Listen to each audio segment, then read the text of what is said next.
The project's about people who are cultural intermediaries. So those are the people whose their job is essentially to get culture and creative practice and try to join that up with different communities who, for different reasons, are sometimes isolated from that practice. So that sort of cohort of people and that cohort of practices, that could be events and festivals and so on.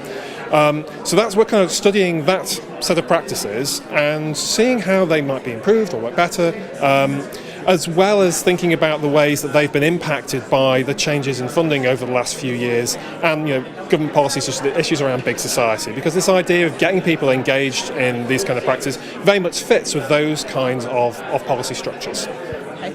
So what practically has that involved? Well, we've been doing work in two main sites, in Birmingham and in Greater Manchester. And we're now looking at work in Balsall Heath and Odsall, which are two areas of these cities that represent very diverse kinds of communities. And what we're interested in part, is now that we've got austerity, we've got public sector reform and localism, the organisation of the creative urban economy needs to change, and everybody recognises that. But there's not a huge amount of agreement on how that's going to happen. So one of the things we're doing is looking at what works well to connect different communities into the creative urban economy, and how might we actually go about co-producing work, commissioning work with communities where they have a key stake in the decisions that get made. And that's really interesting because it challenges what we think of as culture, what we think of as meaningful to people in their everyday lives. So some of our sites are really interesting. Like in Odsall, we've got Media City, and we've got some really deprived areas of the city as well. So we're interested in what happens in those places. Excellent.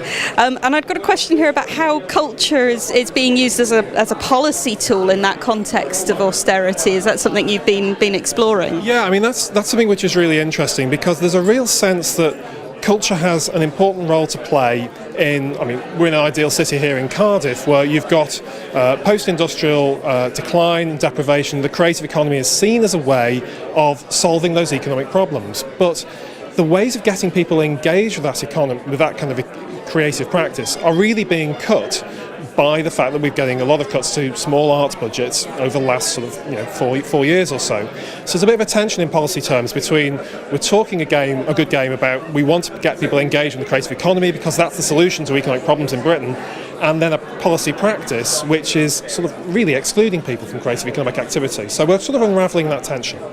Okay, fantastic. So what are you showing? I know we've got a big screen that I'm blocking here. This is going to be interesting. I might have to come this side of you to ask you to explain what's... Okay, so if I squeeze in the middle. This is very much a prototype, so it doesn't work quite the way we want it to. So it's always fun coming to these events, because you really put pressure on your programmer to say, how we've got this event coming up, we need this to work. So it kind of shows some of the principles of what we're trying to do. Essentially, we've got a whole bunch of assets on this. This is a touchscreen computer.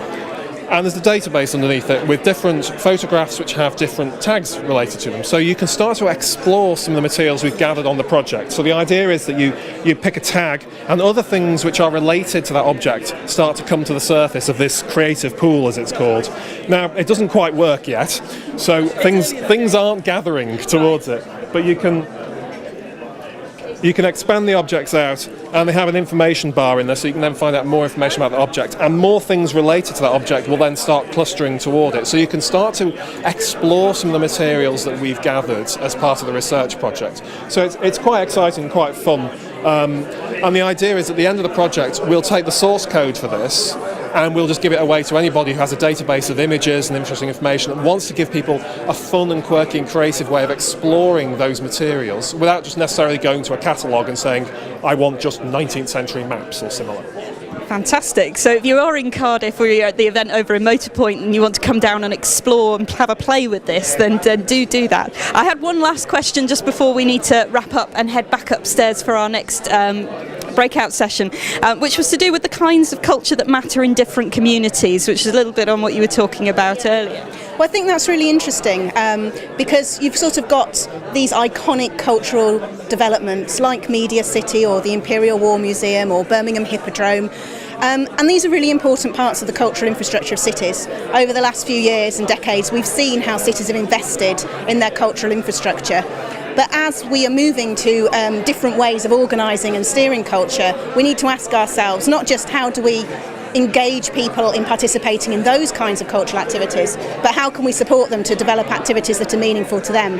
And digital technology might play a role in that. So one of the things we want to do is take some of the insights and the cultural snapshots that we produce with our community partners in places like Odsal and Balsall Heath and take those to places like Media City. So we're bringing cultural concepts and cultural content from communities into the heart of the creative industries. Wonderful, thank you very much. So is there anywhere people can go to find, if they're not here in Cardiff and they're watching online and they want to find out a bit more, where can they go? Absolutely, we're on culturalintermediation.org.uk or at cultintermed on Twitter. Wonderful. So hopefully there'll be a few people who've watched that interview who will tweet now with any questions for you, so please do that. We're going to take a